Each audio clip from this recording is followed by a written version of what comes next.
Muy bien, señoras y señores, de nuevo vamos a iniciar nuestro estudio bíblico correspondiente al día de hoy. Estamos haciendo el estudio del libro de Deuteronomio. Estamos en el capítulo 11, terminando pues a los versículos 32.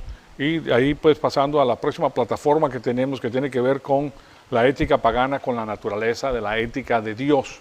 Entonces, antes de iniciar nuestro estudio bíblico, recuérdense que lo importante aquí es estar en comunión con Dios, para poder estar llenos del Espíritu Santo y para poder discernir toda la información espiritual que causa nuestro crecimiento espiritual. Recuerden que el libro de Deuteronomio nos ofrece una base extraordinaria para la vida cristiana, porque podemos ver toda la historicidad de la cristiandad a través de la información que Dios le otorga a Moisés. Entonces, vamos a hacer un uso de primera de Juan 1:9 primero que todo, y después de eso le damos inicio a la clase.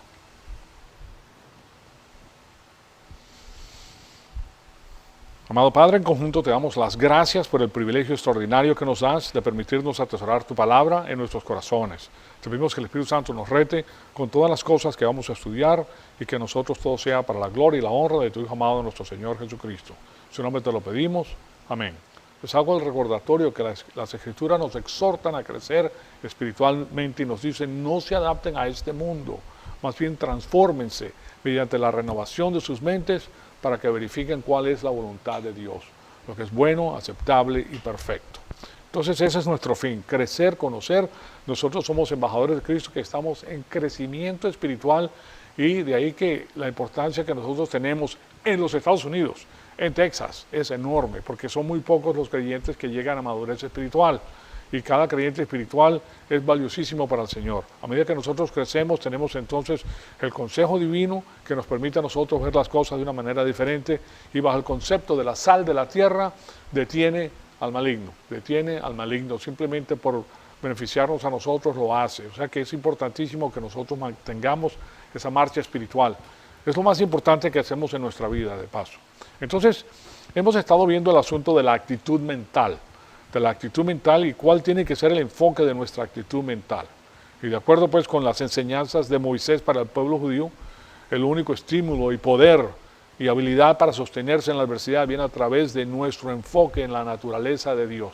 ¿Qué y quién es Dios? Estamos hablando de la esencia de Dios, el todopoderoso creador del universo que a nosotros nos elige, porque después de habernos escogido nos ha elegido para ser partes de Él. Somos tan insignificantes, tan pequeñitos en lo que corresponde a toda la creación, que es algo que, como dijo David, ¿qué es el hombre para que te fijes en él? Porque la verdad es que somos muy pequeños, pero tenemos la habilidad de pensar. Y es nuestro pensamiento y nuestras decisiones los que tienen que ver con este conflicto angélico. Así como lo hizo una sola persona para ganar el conflicto angélico, que fue nuestro Señor Jesucristo, así nosotros ahora individualmente podemos lograr el objetivo. O sea que es muy importante que nosotros mantengamos presionando la marcha espiritual. Entonces, de ahí entramos a ver lo que es el tema de la hipótesis documentaria del Pentateuco, también conocida como la teoría de GEDP. Y nos dimos cuenta que es un atentado dentro de la cristiandad de echar abajo la autoría o la paternidad literaria del libro de Deuteronomio, junto con los otros libros, que le pertenece a Moisés, porque Dios es el que se las comunica a Moisés y le dice a él que escriba estas cosas para la posteridad. Pero bajo este sistema trata de desmentir la paternidad de Moisés y lo pone 800 años más adelante, 1000 años más adelante.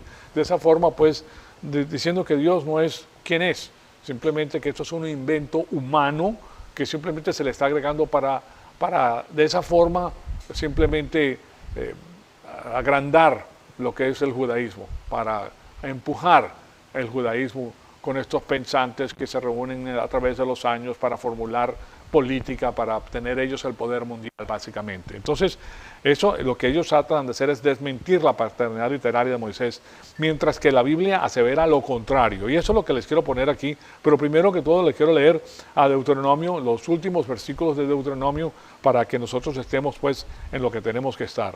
Dice lo siguiente, aquí se los pongo en la pantalla, dice lo siguiente: nadie les podrá hacer frente, el Señor vuestro Dios infundirá como Él les ha dicho, espanto y temor, y ustedes en toda la tierra que pisan sus pies. Esto es lo que escribe Moisés a ellos, o sea que Él es el que está escribiendo estas cosas.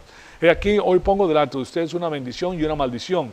La bendición, si le escuchan los mandamientos del Señor vuestro Dios que les ordeno hoy, fíjense que está dando pues el área geográfica histórica donde ocurren los hechos, o sea que esto no puede echarlo atrás porque esto tiene un orden, el orden de entrada al pueblo, el orden de entrada a Canaán, pasando por el río Jordán, todas esas cosas y la historicidad de las batallas que lograron contra el rey Gog y contra el otro rey que estaba en la parte este que fue tomada por ellos. Y dice, entonces, la bendición si escuchan los mandamientos que el Señor vuestro Dios les ordenó hoy, y la maldición si no escuchan los mandamientos del Señor vuestro Dios, sino que se apartan del camino que les ordeno hoy para seguir a otros dioses que no han conocido, y que acontecerá que cuando el Señor tu Dios te lleve a la tierra donde entras para poseerla, pondrás la bendición sobre el monte Gerizim y la maldición sobre el monte Ebal, porque van a pasar al Jordán para poseer la tierra que el Señor vuestro Dios les da, y la tomarán y la habitarán en ella, y pondrán cuidado de cumplir todos los estatutos y decretos que yo les pongo hoy delante de ustedes. Entonces ahora lo que quiero hacer es, eso fue escrito por él, y aquí tienen ustedes entonces la documentación bíblica que es Moisés el que escribe esto. Y en Deuteronomio 31:9 dice, y escribió Moisés esta ley y la dio a los sacerdotes, hijos de Leví, que llevaban el arca del pacto del Señor, y a todos los ancianos de Israel. Hubo un momento en la historia en que Dios le dice a Moisés que tiene que hacer un arca para poner las tablas de la ley y los artefactos que él le da, y que ahora él se la pasa a los hijos de Leví, para que ellos sean los que sean los albaceas, los cuidadores, los que mantienen ese asunto que es tan importante, porque contiene el pacto que hace Dios con Moisés, el pacto de Dios con el pueblo de Israel. O sea que es algo histórico y es algo maravilloso, pero es él mismo que escribe estas cosas. Y después en el próximo, aquí se los pongo, el próximo también dice, ahora pues escriben este cántico para ustedes, y tú enséñaselo a los hijos de Israel, ponlo en su boca para que este cántico me sea por testigo contra los hijos de Israel. Le está diciendo a Moisés que él mismo lo haga. Y aquí también tenemos en Deuteronomio 31, 22, y escribió Moisés este cántico aquel mismo día y lo enseñó a los hijos de Israel. De paso, este cántico es largo, este cántico es enorme, y le advierte al pueblo de Israel qué va a suceder con él, porque Dios sabe que ellos iban a darse a la deriva, que se iban a prostituir con otros dioses, era lo que le estaba diciendo. Y después finalmente tenemos que en Deuteronomio 32, 46, les dijo, fijen su corazón todas las palabras con que yo les advierto hoy. Está Moisés hablando, le está diciendo, él es que ha escrito estas cosas, las cuales ordenarás a vuestros hijos que la obedezcan cuidadosamente, y todas las palabras de esta ley. Entonces ahí tienen ustedes pues algo que es verdaderamente interesante y que echa abajo esta teoría, pues es la hipótesis documentaria y les presenté pues las personas que estaban enfrente a la vanguardia de esto, y les hice una similitud. Esto es muy parecido a lo que hace la dialéctica en todas partes, porque el sistema cósmico utiliza el asunto de cambiarle la definición a las palabras. Ellos tienen una historia demasiado grande ya con la cual ellos pueden hacer adelante su plan. Y ellos saben que cuando tú le cambias las definiciones a las palabras, o cambias los eventos históricos, o le cambias la historicidad a un país, vas desmantelando al país por completo, y de esa manera pues lo echas abajo porque no tiene en qué aferrarse. ¿Se dan cuenta? Aquí lo interesante es que a través de los últimos 2000 años, después de que el pueblo de Israel ha sido destruido, ha sido echado, 1.200.000 personas mueren, después mueren otros 300.000 2 años más adelante, todavía ellos siguen y ahora están de nuevo en la tierra prometida y han resucitado su propio idioma, porque ellos mantienen los ojos en el Antiguo Testamento y muchos de ellos ya creen pues en el Señor Jesucristo.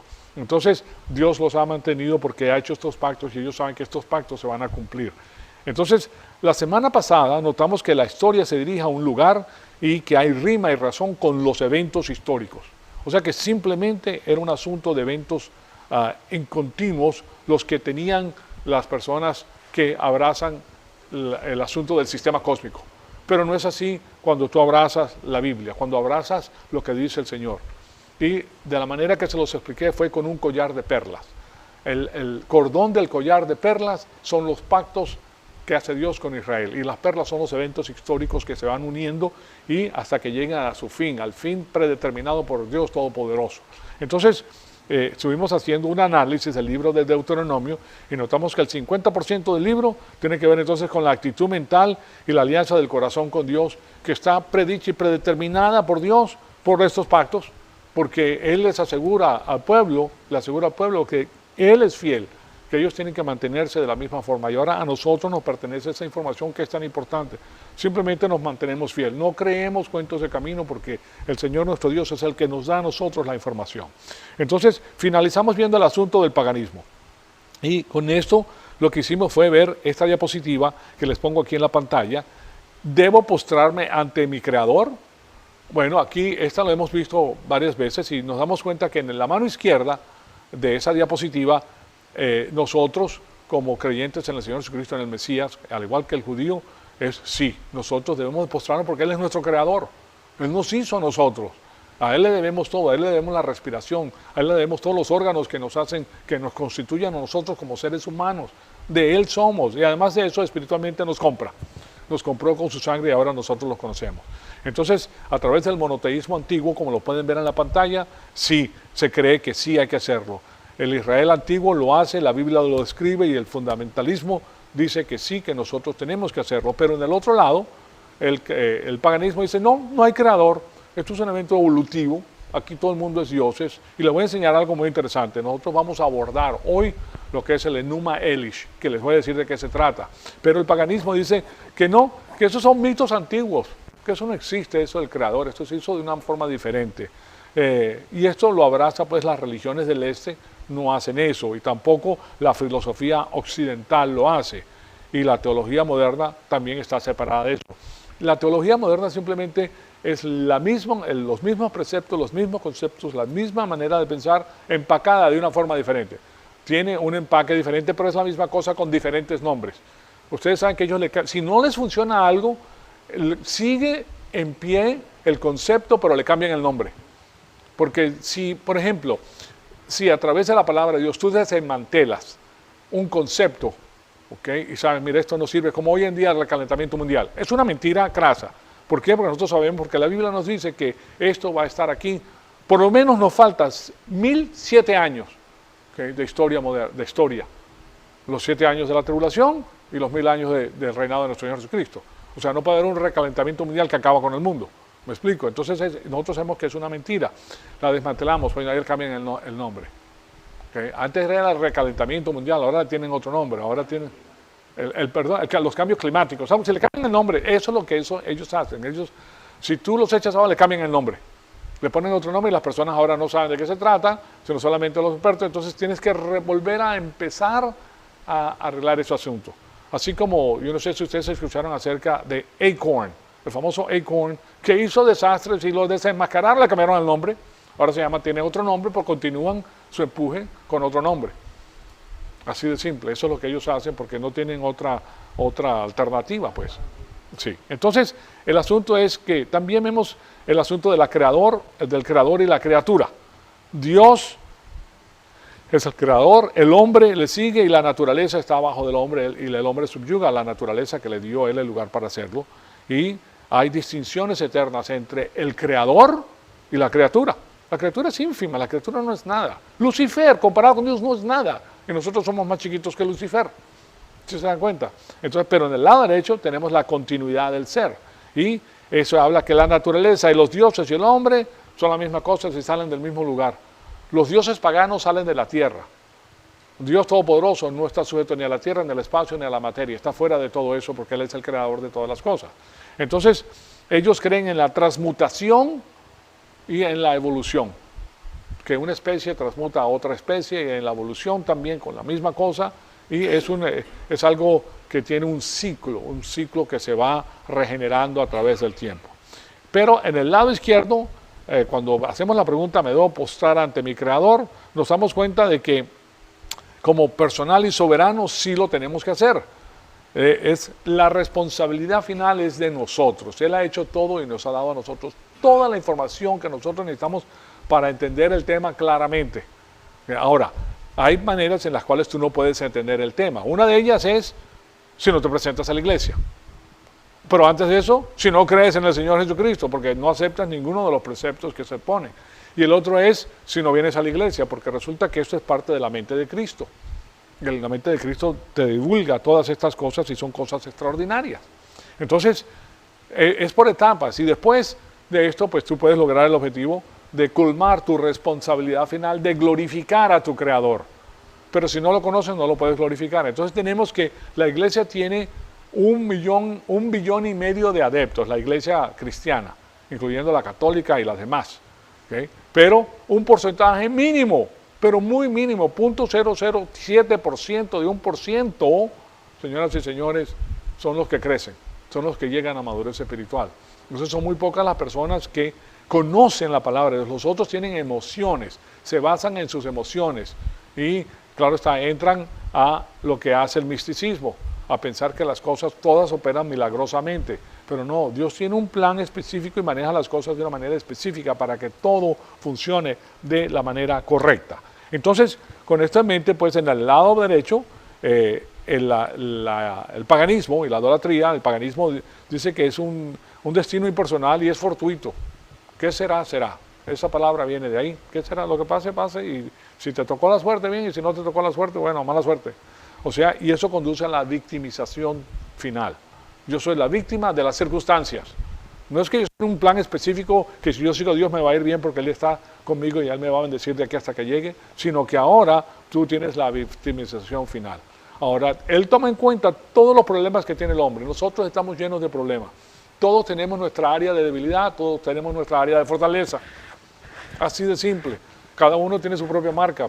Y todos nosotros tenemos que luchar con la marca que tenemos, simplemente. Pero si podemos, si nosotros amamos al Señor más que a todas las cosas, sí podemos. ¿Okay? ¿Por qué? Porque de otra manera pues no logramos el objetivo y a nosotros nos interesa el objetivo. Entonces, con esto en mente, pues les estoy diciendo cosas que soy muy importantes. Tanto el incrédulo pagano como el creyente, todos hemos sido hechos a la imagen de Dios. O sea que es algo muy interesante cuando ves las cosas desde el punto de vista divino. O sea que los puntos de vista mundiales que son propuestos, que son respaldados por el paganismo, todos, sin excepción, son puntos que ocupan el corazón. Ellos quieren atrapar tu mente, ellos quieren controlar tu mente. ¿Quién controla tu mente? ¿La controla el mundo y su sistema o la controla Dios con su palabra? Esa es la neta, como quien dice, a la final de eso se trata. ¿Quién va a controlar tu mente? Entonces, y si quiero escapar pues de la responsabilidad final como ser humano, que a mí me incumbe pues, y si yo tengo una agenda espiritual que quiere despojarse de esa responsabilidad, entonces tengo que irme al lado derecho de esa diapositiva. Me tengo que ir al lado derecho porque no quiero tener la responsabilidad de darle cuentas a Dios. Entonces, ahí vemos que tengo que irme a ese lado y ahí llego a ser una víctima. Soy la víctima y yo nací así. ¿Qué quieres que haga? ¿Se dan cuenta? Bueno, todos nacimos así. ¿Okay? Todos tenemos nuestra bronca porque esa es la pelea entre la carne y el espíritu, señoras y señores. Pero nosotros no somos víctimas, simplemente que tenemos que... Esas son las cartas que Dios nos dio a nosotros. Y Él demuestra, fíjense lo que les voy a decir, Él demuestra con esas cartas que no va a haber una excusa porque hay personas que tienen el mismo problema que tú tienes y han logrado la victoria. Y hay otros que no. La mayor parte que tienen los problemas que tenemos nosotros no llegan al objetivo. ¿Por qué? Porque no pueden, le dicen, no, yo le voy a dar, la vida es muy corta. Y si se pegan al paganismo que te dice, ¿qué será, será? Entonces tú vas a disfrutar todo lo que tú puedas. Porque de aquí para allá no hay más nada. ¿Se dan cuenta? Pero sí van a haber personas que van a llegar al objetivo, van a bendecir a Dios Todopoderoso y van a glorificar al Señor. Yo les conté de una señora que se llamaba Pam, así se llamaba ella, igual que mi mujer, que era una persona que tenía... no era autismo, sino era algo más fuerte, que era así, esas personas que se tuercen y que no pueden hablar así, pero era muy inteligente, tú le decías un chiste y ella se reía, sabía de lo que le estabas diciendo, pero no podía hablar y estaba lisiada completamente, y claro está, los músculos, atrofia de músculos, entonces caminaba raro así, pero era una persona que amaba al Señor. Y yo sé que esa persona, una vez que salga del cuerpo carnal, no, las bendiciones que tiene esa mujer va a ser extraordinaria porque no fallaba a la iglesia y entendía las cosas. Pero como ella hay cientos de miles que dicen, no, ¿qué Dios ni qué Dios? Si es Dios, ¿por qué me hizo así? ¿Se dan cuenta? Entonces, claro está que nosotros no la vemos tan difícil porque nuestros problemas no son tan grandes como la que tiene ella, pero sí tenemos nuestra bronca. Cada uno de nosotros la tiene, pero sí podemos, sí se puede, señoras y señores. El asunto es poner los ojos en Cristo, que es el autor y consumador. Ahora, ¿quiere decir eso que no vas a pecar? No, eso no es lo que dice la palabra. La palabra dice que hay batallas y hay batallas. Algunas las ganas, algunas las pierdes, pero mientras más incurres en el pecado, más lejos te alejas del Señor, porque entonces el pecado te aleja del crecimiento espiritual, que es lo que nosotros queremos. Pero no es que sea fácil, no es que sea fácil, de ninguna manera es fácil. Entonces, aquí vemos pues que la persona que toma ese punto de vista llega a ser la víctima, y este es el ascenso de la victimología. Yo soy una víctima pasiva de los sucesos, de los hechos. ¿Okay? ¿Y a quién le vas a echar la culpa? Al creador, porque yo no tuve que ver nada con el asunto. Yo nací así, ¿se dan cuenta? Yo nací con la escasez mental, que no puedo procesar ciertas cosas y me toca vivir de cierta manera. ¿Okay? Bueno, hay pobres en la faz del mundo que son súper pobres y llaman al Señor, porque cuando llegan al Señor no hay distinción. Recuérdense, el cociente espiritual, el cociente intelectual espiritual lo produce Dios. Y esa persona puede entender todo el consejo divino. Y Dios sabe hasta qué punto ella puede llegar, pero la equipara por su fidelidad con las demás personas. Porque fue fiel. Yo fui fiel. Lo entiendo lo que tengo que entender, pero aquí estoy. No me voy de aquí. Aquí me pego y nadie me saca de aquí. Entonces tiene lo mejor y lo máximo. Bueno, yo no sé si ustedes han leído la epopeya se llama Gilgamesh. Es difícil explicarla, pero es Gilgamesh es la cosa, Gilgamesh, y se llama Enuma Elish, Enuma Elish. Y aquí se las voy a poner en la pantalla para que ustedes se vean para lo que les estoy diciendo, y esto es algo que ha existido por mucho tiempo. La traducción más o menos en el español es en lo alto, desde lo alto, o sea, algo está pasando allá arriba. Y es conocido también como el poema de la creación pagana, este es el paganismo en acción. No crean que es algo nuevo, porque esto ha existido hace mucho tiempo, desde la creación del hombre. Entonces, el Enuma Elish constituye una composición poética de origen babilónico, miren de dónde sale, compuesto por 7 tablillas de escritura cuneiforme, aproximadamente de 115 a 170 líneas, que se cree datan al siglo XVIII o XVII a.C., aproximadamente, eso es lo que ellos dicen. Entonces, yo lo que les quiero enseñar es ¿qué significa todo esto? Se los pongo ahí porque, de acuerdo con lo señalado por los historiadores, esta obra proviene del pueblo babilónico y fue encontrada entre las ruinas de la biblioteca de Asurbanipal, uno de los reyes pues, de Babilonia, que se encontraba ubicada en la antigua ciudad de Nínive. Ya ustedes saben que de Nínive salió ¿quién? Abraham. ¿Okay? Él fue el que salió de allá. Era Abraham, el padre de Abraham era uno de los sacerdotes de estos cultos. Yo no sé si sabían eso, pero él era uno de estos sacerdotes. Y él tenía una información extraordinaria acerca de todo lo que ellos hacían. De todas maneras, de ahí sale, y asimismo los especialistas han indicado que su título puede ser traducido en español como En lo alto. Y se podría decir que es un relato mitológico que pretende dar cuenta de la creación del mundo conocido. Ahora, yo lo que les quiero dar eso es para que ustedes se den cuenta que el paganismo siempre ha sido lo mismo, que proviene del hombre, que no sale de lo alto, como ellos quieren decir, sino que es una imaginación humana que ha sido reempacada el día de hoy con términos científicos. ¿Okay? Pero es la misma cosa, el mismo barco atravesando el mismo río. Entonces, veamos lo que es la temática del Enuma Elish. En cuanto al argumento de este mito, porque es un mito, claro está, este comienza en un tiempo anterior a la creación de la humanidad, descrito como el momento antes del cielo y de la tierra poseyeran un nombre, es decir, antes de que fuesen, y a través de la palabra. Fíjense que ellos dicen fuesen a través de la palabra. Interesante, pues, las palabras que utilizan. De acuerdo, entonces, a lo que narra esa historia, ese es el tiempo inmemorable que existían 2 dioses, Tiamat, conocida como la soberana y diosa del agua salada. De paso es algo interesantísimo porque yo no sé si ustedes saben esto, pero en el milenio no va a haber agua salada, solamente agua dulce va a haber, no va a haber mares de agua salada. Entonces es interesante, pero fíjense lo que Tiamat, conocida como la soberana y diosa del agua salada, y Apsu, dios del agua dulce. Estos dioses, según continúa la historia, eran esposos, y como esposos un día juntaron sus aguas, dando como resultado toda una familia de dioses. Sin embargo, los nuevos hijos no parecieron, no parecieron agradar a Apsu, señor de las aguas dulces, quien decidió matarlos. O sea, están viendo aquí que hay un drama fuerte entre los dioses que están utilizando la naturaleza pecaminosa, pues porque no me caíste bien, te voy a matar. ¿Okay? O sea que yo quiero que se den cuenta de esas pequeñas cosas. Decidió matarlos, no obstante, Ea, uno de los hijos, previendo los deseos de su padre, logró hechizarlo, haciéndolo dormir para darle muerte, patricidio. ¿Okay? Después de matar a su padre, Ea se casó con Damkina, con quien pudo engendrar al dios que gobernaría sobre Babilonia, Marduk, el dios babilónico. Sin embargo, su madre Tiamat, aún dolida por el asesinato de su esposo, contrajo matrimonio con otro dios, con Kingu. Ahora, yo no sé dónde están saliendo estos dioses, porque en el inicio solamente eran dos. Entonces, ¿de dónde salió el otro? ¿Se dan cuenta? Entonces, ellos van formulando sus cosas. Esto parecía una obra teatral, más o menos, que ellos pusieron, porque eso es lo único que tenía. Quien le da mucho más poder entregándole las tablas del destino. Esta decisión de Tiamat hace de inmediato que los otros dioses decidan protegerse y defenderse, por lo que instan a Marduk a enfrentarla y vencerla. Como lo esperaban, el dios de Babilonia aceptó su misión, pero a cambio pidió el título, perdió, casi no puedo ver, tengo un problema con los ojos que no puedo casi ni leer.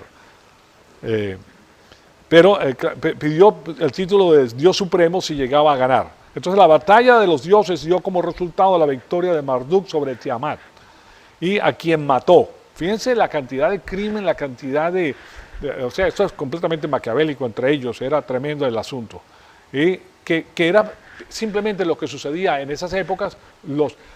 Miren, si una persona llegaba a ser rey en esos tiempos, ¿qué hacía? ¿Qué era lo primero que hacía? Mataba a todos los miembros de su familia que podían tener algo que ver con el reino, porque no quería que nadie lo tumbara, porque lo envenenaban. O sea, era el problema que si no lo mataban, los otros lo mataban a él. Lo envenenaban, le daban una pera envenenada, le daban un higo envenenado, hacían algo que la gente no se diera cuenta, pero lo mataban. Entonces ellos decidían matarlos inmediatamente, y de esa forma ellos toman el poder tiránico, como sucede en Corea del Norte.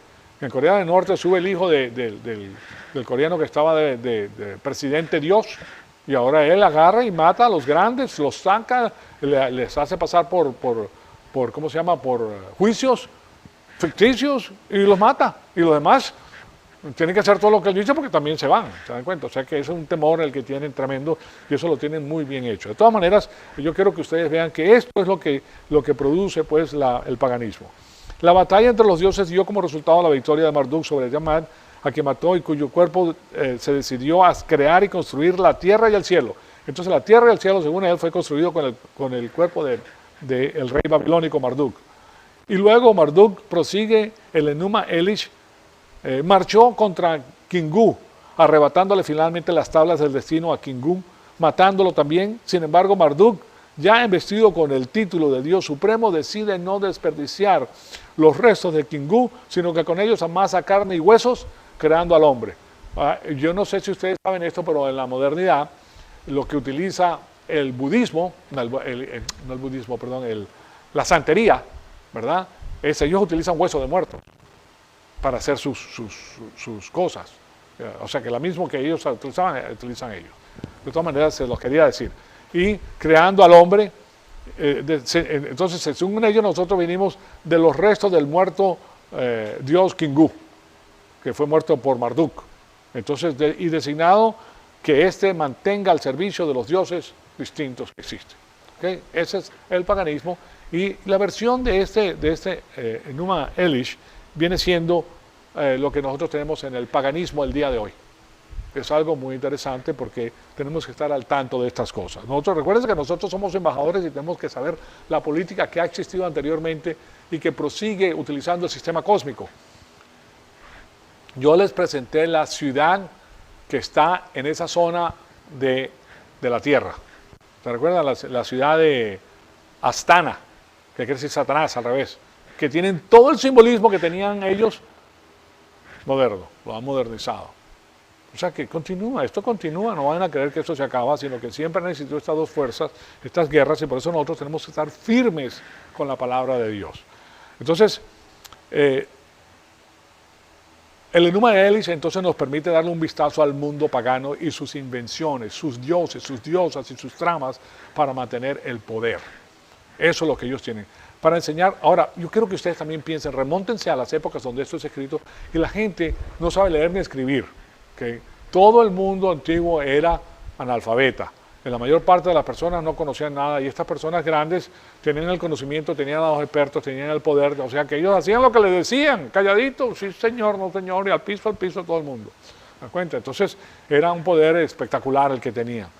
Y eso pues es lo que tratan de hacer eso es lo que trata de hacer, por ejemplo, Islam con las mujeres. No les permite estudiar, para nada. ¿Okay? ¿Por qué? Porque ellos son subsirvientes, ellos tienen que mantener ese estado. Entonces, para enseñar dramáticamente el hecho de que un incrédulo, aunque sea muy brillante por el hecho de hacer a un lado al creador del universo, llega a conclusiones erróneas debido a su paganismo.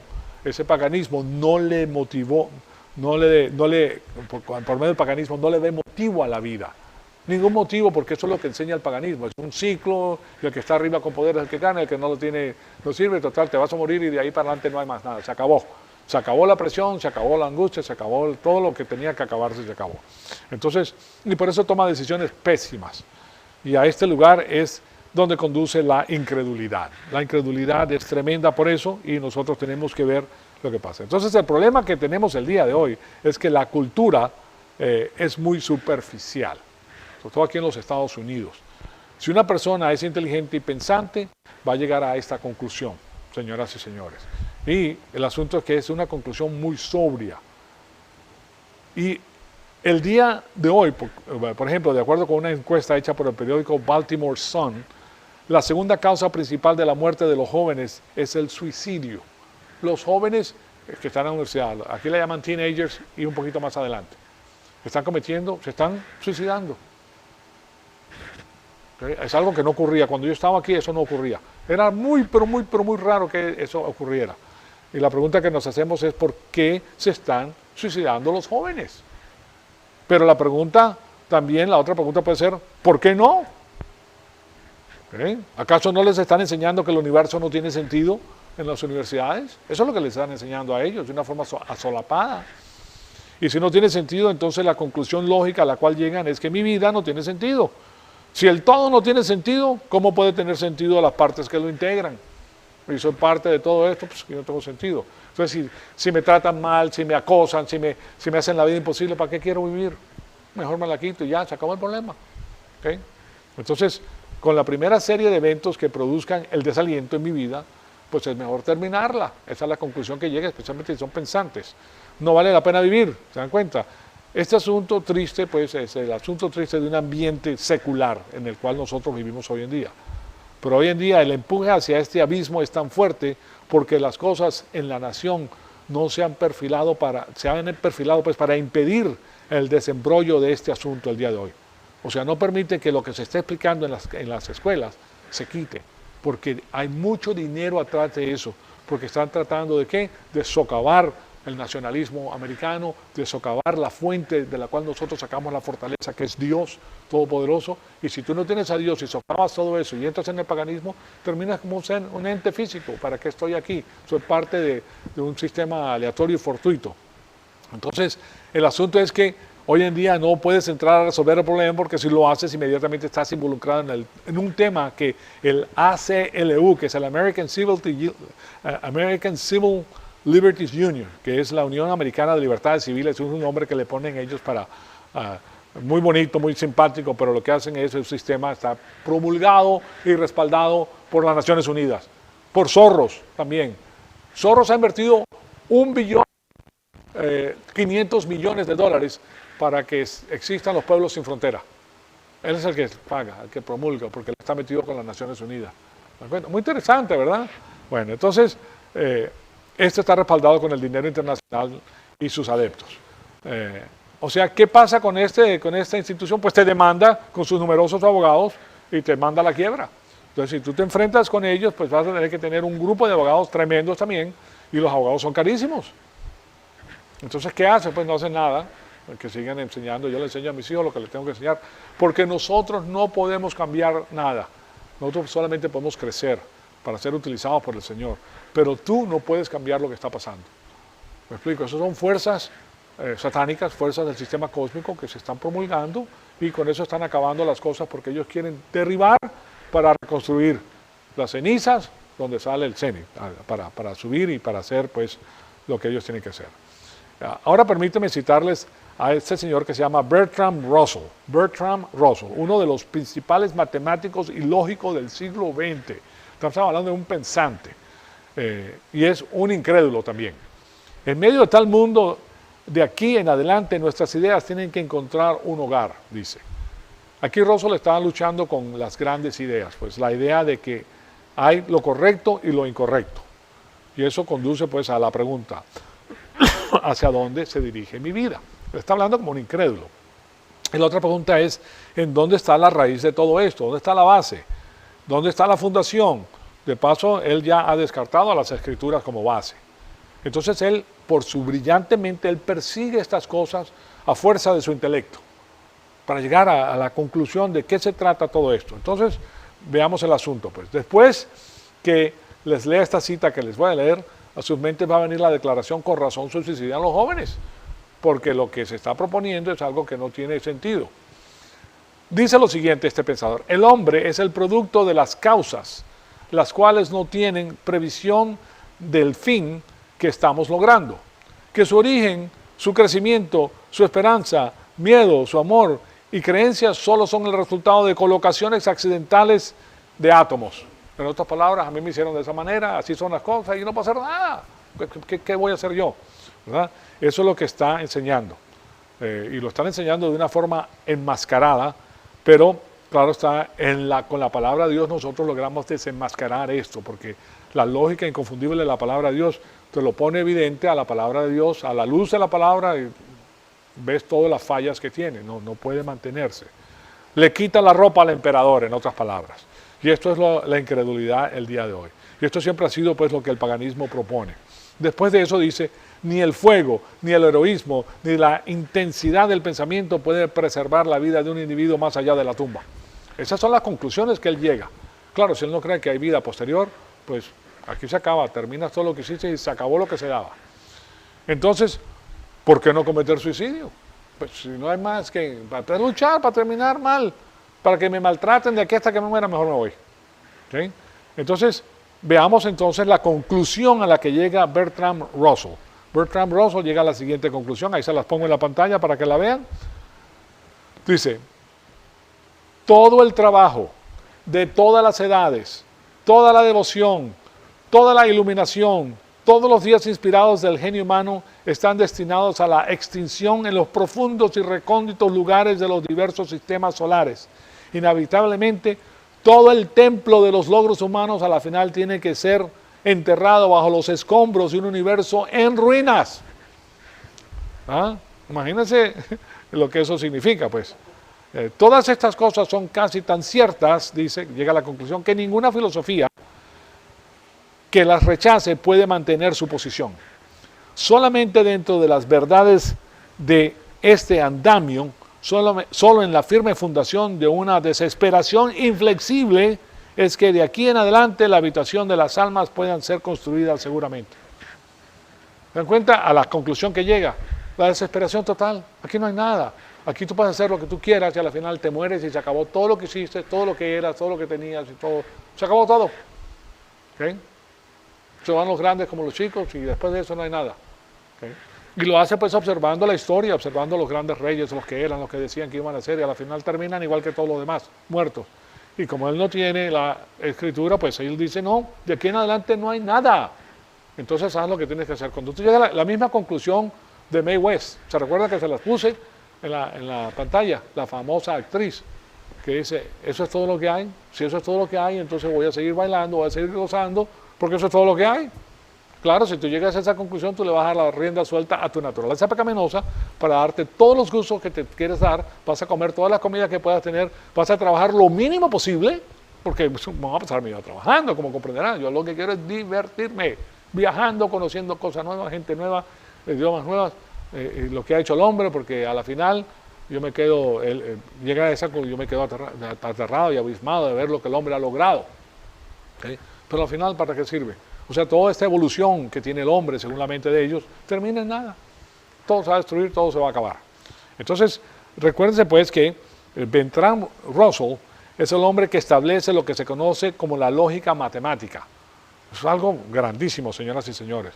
Si ustedes llegan a estudiar la matemática teorética, van a poder ver algunos de sus teoremas. Este hombre no es un pensante superficial, es lo que les estoy tratando de decir. Él ha visto lo que es la incredulidad en los ojos, cara a cara, y ha tenido el valor intelectual para llevarla a su inescapable conclusión. La desesperación inflexible. No hay nada. ¿Para qué sirve todo esto?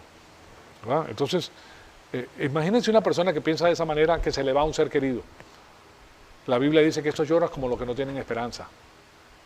Se te fue la persona más querida en la que tú tenías, todo se te fue, se acabó. Entonces esa persona entra en una depresión extraordinaria.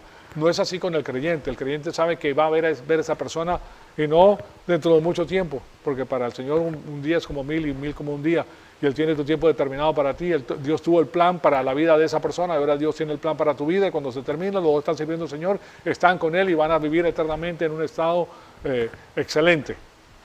¿Okay? Porque Dios no es un Dios de maldad, Dios es un Dios de beneficencia. Él nos ama a nosotros y por eso Él propone en la Biblia que Él es nuestro Padre. Porque el Padre ama a sus hijos, naturalmente los ama y quiere lo mejor para ellos. Y ese es el Padre omnipotente, omnisciente, veraz, que no puede mentir, que te ama, que tiene lo mejor para ti. Y lo comprueba en la Biblia, lo comprueba con todo lo que Él ha escrito. Entonces, esta inescapable conclusión es extraordinaria, pero fíjense lo que ocurre. El asunto triste es que lo que hacemos el día de hoy y lo que los incrédulos hacen el día de hoy es que caminan solamente una parte parcial del camino de la incredulidad y de esa forma se sienten muy cómodos. Que ellos llegan hasta aquí y se sienten muy cómodos porque no tienen que ir más allá donde termina todo esto, que es el abismo, un abismo sin fin, un caos increíble. Entonces, y después recurren al misticismo o algún otro tipo de anestesia como el alcohol, las drogas, el sexo, el misticismo, el escapismo, fiestas, viajes, las cosas de la nueva era, una serie de cosas que lo mantienen anestesiado básicamente, para que no sienta el dolor de lo que le está esperando más adelante, ni lo quiere pensar. O sea, no lo quiere pensar porque si él sigue persiguiendo eso, él sabe que a la final se acabó todo lo que se daba. Entonces, si se va a acabar, ¿para qué me voy a matar? Es lo mismo lo que sucede con el comunismo, que se apega a estos sistemas. El comunismo te quita lo que tienes, entonces ¿para qué voy a trabajar? Si el que no trabaja va a tener lo mismo que yo, ¿por qué yo me voy a matar para darle a mi trabajo a la otra persona? ¿Qué pasa con la producción? Se viene abajo. No, yo no me voy a matar, no me voy a matar. Entonces, todo esto nos da a nosotros mucho que pensar. Todas estas cosas simplemente son anestésicos para reducir los dolores existenciales que eso causa. Entonces ahora llegamos a una de las preguntas básicas, y es una palabra grande la que les voy a utilizar, pero es una pregunta simple, todo el mundo la hace. ¿Cuál es la pregunta? Bueno, la pregunta concierne a la metafísica. Vamos al inicio de todas las cosas. Y la pregunta metafísica es, ¿cuál es el propósito de la vida? Porque si el propósito del pagano es terminar en el oblivio, entonces, ¿de qué se trata? Yo no me voy a matar. Recuérdense que esta pregunta es importante, porque a veces pueden encontrarse pues, con alguna persona y van a querer tener una entrada para poderles dar el evangelio a estas personas. Tienes que tener un plan. Y esta es una de las preguntas interesantísimas que le puedes hacer a una persona. No a todas, pero a algunas personas sí se las puedes hacer. Puede ser una ocasión en la cual esta persona esté sufriendo, o puede ser un momento en el que has tenido tiempo para sentarse a platicar con esta persona y profundizar en los asuntos de la vida, que es algo muy interesante. Y ustedes mismos van a poder sentir cuál es el momento apropiado y adecuado, y es una buena pregunta. ¿Por qué? Porque abre a la persona a pensar. Tú le vas a hacer cierto tipo de preguntas que le van a permitir a esa persona expander lo que está pensando, y tú, conociendo lo que conoces, la puedes guiar hacia la inevitabilidad de la conclusión que va a tener esa persona si persigue esa manera de vivir. ¿Se dan cuenta? Entonces es algo muy interesante. Vamos a culminar aquí, tenemos más que hablar acerca de esto, pero como ustedes pueden ver, estoy presentándoles la otra parte que está en la parte izquierda de lo que le puse ahí, que es el paganismo, para nosotros entender lo que tenemos con Cristo. Tenemos algo extraordinario y que las personas sufren allá afuera y no se dan cuenta de lo que está pasando, pero nosotros tenemos la respuesta, nosotros tenemos el Evangelio de la salvación. Una vez que la persona comienza a conocer las cosas de Dios, entonces cambia, tienes la felicidad que solamente Dios te puede dar. Trabajas a gusto, es duro, pero sabes que estás avanzando, que Dios te tiene ahí en el lugar donde te tiene, porque tú vas a alcanzar a personas que para Dios son tan importantes como el más rico, el más poderoso, el más inteligente. Son seres creados por Dios para que tú alcances su alma. Entonces, viendo eso de esa manera, entonces tienes algo muy interesante que perseguir. Bueno, ahí culminamos. Amado Padre, te damos las gracias por esta oportunidad extraordinaria que nos has dado de escuchar tu palabra. Te pedimos que el Espíritu Santo nos siga retando, Señor amado, para seguir creciendo y para conocer todas estas cosas que son tan interesantes pues para nuestra vida espiritual y para tu gloria. Conociéndolas, nosotros sabemos como embajadores tuyos lo que tenemos que hacer y a qué nos enfrentamos, porque esos sistemas han existido desde el inicio de la creación y van a seguir existiendo, solamente que sus nombres cambian y sus conceptos son explicados en formas diferentes, al día de hoy aún en formas científicas. Amado Padre, te damos las gracias entonces por todas estas cosas y te lo pedimos que todo sea para la gloria y honra de tu Hijo amado, nuestro Señor Jesucristo. En su nombre te lo pedimos. Amén.